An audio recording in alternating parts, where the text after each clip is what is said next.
Le film commence avec un scientifique nommé David, qui tentait de créer une substance capable de rendre n'importe qui très fort, en plus de guérir tout type de blessure. Le gouvernement finançait le projet du scientifique, mais lorsque les expériences ne fonctionnent pas, le gouvernement demande à David de mettre fin à la recherche. Avec cela, David continue le projet par lui-même et teste la substance sur lui-même. Quelque temps après, David a un fils avec sa femme, appelé Edith. Et après la naissance de leur fils, il le nomme Bruce. David se rend compte que son fils avait hérité des propriétés de la substance, car il semblait que Bruce ne ressentait pas de douleur lorsqu'il se blessait. Cependant, David ne voulait pas que son fils soit différent des autres enfants, et il essaie de créer plusieurs antidotes pour inverser les effets de la substance, mais rien ne fonctionne. D'un autre côté, le gouvernement découvre que David expérimentait encore avec la substance et décide de le licencier. David est très en colère contre cette décision et décide de se venger en activant toutes les machines de son laboratoire et en libérant beaucoup de radiation. Toutes les alarmes d'évacuation se déclenchent et les militaires demandent à tout le monde de quitter les lieux. Finalement, David rentre chez lui et retrouve sa femme. David l'emmène dans une pièce et après avoir fermé la porte, sa femme commence à crier à l'aide. Le petit Bruce entend les cris de sa mère et il est traumatisé par la situation. Quelques années plus tard, lorsque Bruce était déjà adolescent, il se réveillait toujours au milieu de la nuit à cause des cauchemars qu'il avait sur son enfance traumatisante. Des années ont passé et Bruce était déjà adulte, et malgré ses traumatismes, il restait occupé à travailler dans un institut de biotechnologie. Dans cet institut, Bruce, avec sa collègue nommée Betty, travaillait sur un projet visant à guérir rapidement les blessures. Tous deux testent le projet sur une grenouille qui avait une blessure sur le dos. Tout semblait bien se passer et la grenouille parvient à se régénérer. Cependant, plusieurs bulles apparaissent sur l'animal, le faisant exploser. Après l'échec du projet, ils discutent et Betty demande des nouvelles des parents de Bruce, mais il dit que ses parents ont été éliminés quand il était petit. Après un certain temps, un officier de l'armée nommé Glenn rencontre Betty et lui propose un poste dans l'un de ses laboratoires, dans le but d'utiliser son projet de régénération sur des soldats.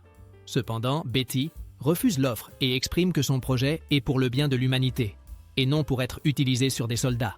Le soir, avant que Betty ne rentre chez elle, elle rencontre un concierge qu'elle n'avait jamais vu auparavant, mais décide de l'ignorer et de continuer son chemin. Cependant, ce concierge s'avère être David, qui était vivant, et en entrant dans son bureau, il ramasse un cheveu. David rentre chez lui et commence à faire des tests, découvrant que le cheveu appartenait à son fils Bruce.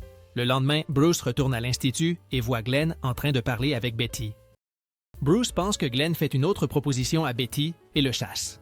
Avant de quitter la pièce, Glenn avertit Bruce que s'ils n'acceptent pas la proposition, ils en subiront les conséquences, car le gouvernement s'intéresse à leurs recherches. Plus tard, Bruce et Betty continuent leurs recherches, mais un des membres de l'équipe trouve un problème dans une machine. Bruce propose de réparer la machine, mais à ce moment-là, le membre de l'équipe finit par l'endommager, ce qui fait qu'elle commence à libérer des radiations. Pour résoudre la situation, Bruce met un masque au membre de l'équipe et lui demande de partir. Ensuite, Bruce se place devant la machine et absorbe toute la radiation, s'évanouissant instantanément.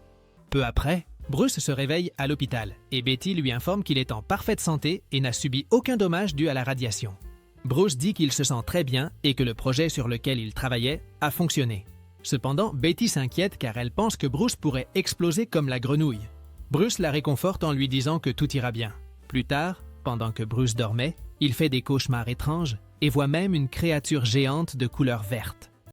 Les jours passent et une certaine nuit, Bruce rencontre David. David révèle être le père de Bruce, mais Bruce dit que c'est un mensonge, parce que ses parents sont morts quand il était jeune. David révèle qu'il a été dans une prison du gouvernement pendant 30 ans et qu'on a inventé un mensonge pour que Bruce le croie. Soudain, le téléphone portable sonne et Bruce se rend compte que l'appel vient de Betty. Bruce essaie de répondre, mais David l'en empêche et dit qu'il révélera la vérité sur Betty. À ce moment-là, Bruce se met encore plus en colère et expulse David de la pièce. Le lendemain, Betty rencontre son père, qui est le général Ross, et il lui dit qu'il a découvert des choses terribles sur Bruce et qu'il ne semble pas être celui qu'il prétend être. Betty est très attristée, car elle pensait que son père était venu la voir elle, et non pour dire du mal de Bruce. Elle décide donc de partir. Pendant ce temps, Bruce faisait quelques tests et découvre qu'il y avait une grande quantité de cellules de radiation dans son sang et qu'elles se propageaient rapidement. À ce moment-là, Betty l'appelle au téléphone et lui parle de la rencontre avec Ross, ce qui met Bruce dans une colère énorme. Hors de contrôle, Bruce essaie de chercher de l'aide. Mais à ce moment-là, il commence à se transformer en une créature géante verte et devient l'incroyable Hulk. Hulk commence à détruire tout l'endroit et la police est appelée. Alors qu'il causait des destructions, Hulk aperçoit son père qui l'observait. En le regardant, Hulk se souvient des traumatismes de son enfance et, avec beaucoup de rage, Hulk s'échappe de l'endroit. Le lendemain, Betty va chez Bruce et le trouve soudainement évanoui sur le lit. Quand Bruce se réveille, Betty lui demande ce qui lui est arrivé la nuit précédente et Bruce dit qu'il a fait un rêve très réel. Bruce mentionne également que le concierge était à l'institut la nuit précédente et lui a dit qu'il était son père. Soudain, quelqu'un frappe à la porte et Betty ouvre, se retrouvant face à son père, accompagné de plusieurs gardes de sécurité. Lorsqu'ils entrent, Ross révèle que Bruce a oublié son identification à l'institut la nuit précédente et qu'il pourrait être impliqué dans la destruction du lieu. Avant de poursuivre la conversation, Ross demande à Betty de sortir et elle accepte très nerveusement. Betty se dirige vers sa voiture, mais avant de partir, Ross lui dit qu'il prouvera que Bruce est dangereux. Après le départ de Betty, Ross interroge Bruce et l'accuse d'avoir libéré David de la prison. Cependant, Bruce se défend en disant qu'il a toujours pensé que ses parents n'étaient plus en vie. Le général Ross croit que Bruce ment et décide de l'expulser de l'institut, en plus de lui interdire de s'approcher de sa fille. Pendant que cela se passe, Betty appelle l'institut pour demander l'adresse de David. Une fois qu'elle a l'adresse, elle se rend chez David et finit par le trouver. Betty essaie de demander ce qui s'est passé la nuit précédente à l'institut, mais David ne dit rien et accuse Betty des enquêtes que le général Ross mène sur Bruce. Pendant la conversation, David prend secrètement la veste de Betty, puis lui dit de partir. Plus tard, David apporte la veste de Betty pour que ses chiens féroces la reniflent. Pendant la nuit, un téléphone portable sonne dans la maison de Bruce et il essaie de trouver l'appareil. Finalement, il trouve le portable, qui était caché sous le canapé. Bruce répond et découvre que l'appel venait de son père. David dit à Bruce qu'il a caché le portable parce qu'il savait que Ross l'empêcherait de communiquer. Bruce demande à son père ce qu'il lui a fait. Et David lui dit que dans le passé, il s'est appliqué une substance et que les propriétés de cette substance ont été transmises à Bruce. Bruce dit qu'il va suivre des traitements pour éliminer la substance, mais David dit que c'est impossible. De plus, David mentionne également qu'il a utilisé l'ADN de Bruce sur ses chiens et qu'ils sont maintenant plus forts que jamais et qu'ils en finiront avec Betty. Bruce est très en colère et raccroche le portable. Pour aggraver les choses, Glenn apparaît sur les lieux et il confronte Bruce, l'empêchant d'aller sauver Betty. La fureur de Bruce augmente et il finit par se retransformer en l'incroyable Hulk, projetant Glenn au loin. Les gardes du lieu tirent sur Hulk, ce qui le rend encore plus furieux et plus fort. Hulk s'échappe du lieu et se rend chez Betty. Betty entend un bruit étrange et en enquêtant, elle voit un monstre vert géant caché derrière un arbre. Mais elle se rend vite compte que le monstre est Bruce. Alors que Betty regarde Bruce perplexe, les chiens mutants de David apparaissent. Pour protéger Betty, Hulk la met dans une voiture, puis combat les chiens. L'un des chiens court directement vers la voiture où se trouve Betty.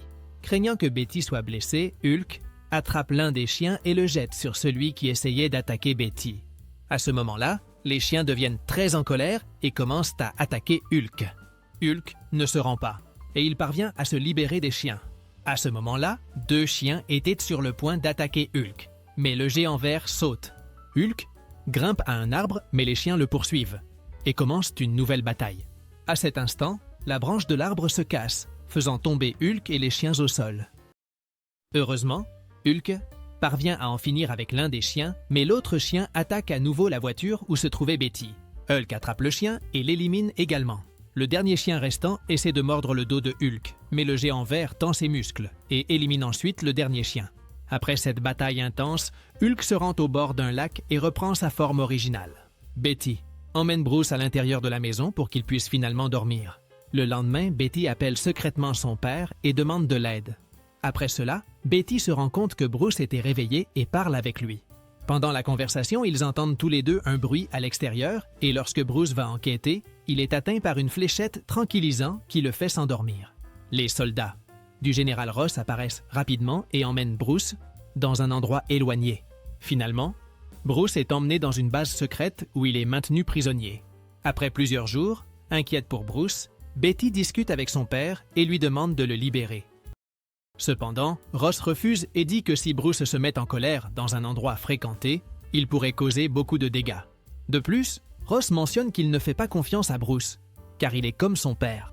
Pendant ce temps, David parvient à entrer secrètement dans l'Institut et active une machine qui émet une grande quantité de radiation.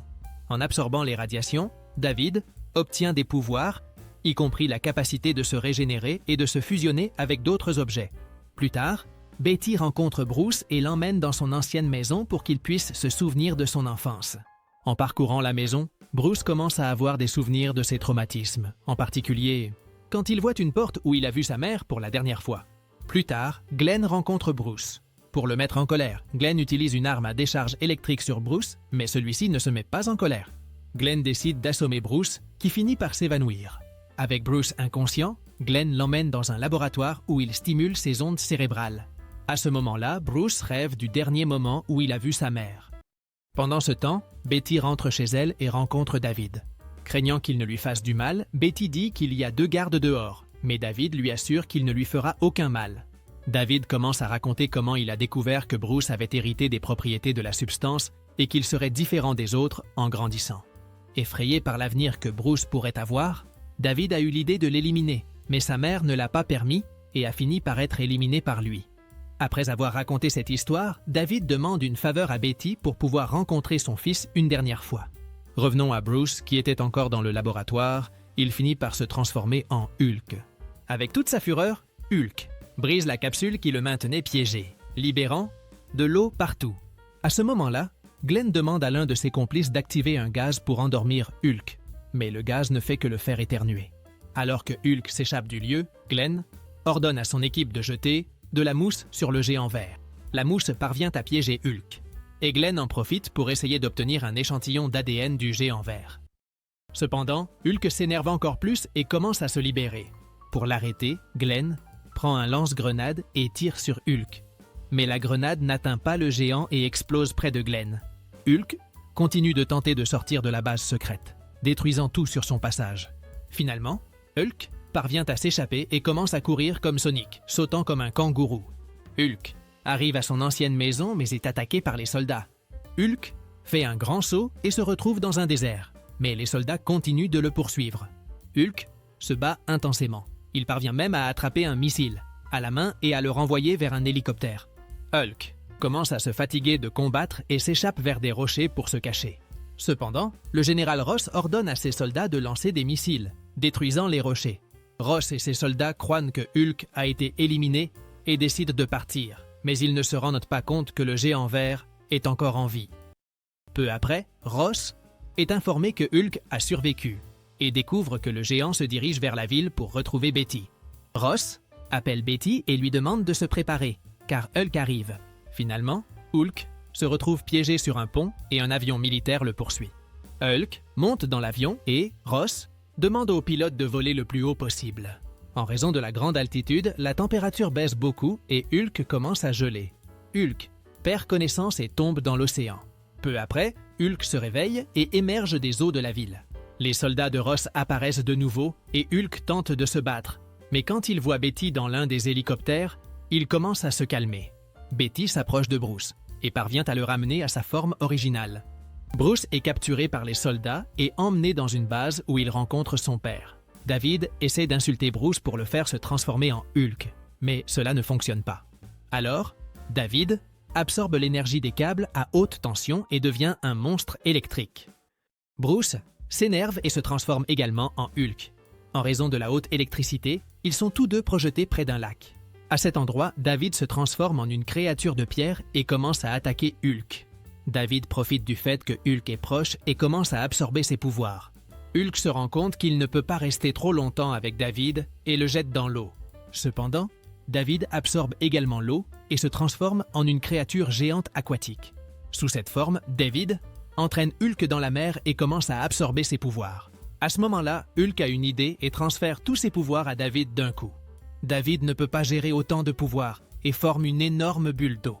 À ce moment-là, les soldats lancent un missile et une explosion de radiation se produit. En conséquence, David est éliminé, mais heureusement, Bruce survit. Dans la scène finale, il est révélé que Bruce se cachait dans la jungle aidant les personnes qui avaient besoin de médicaments.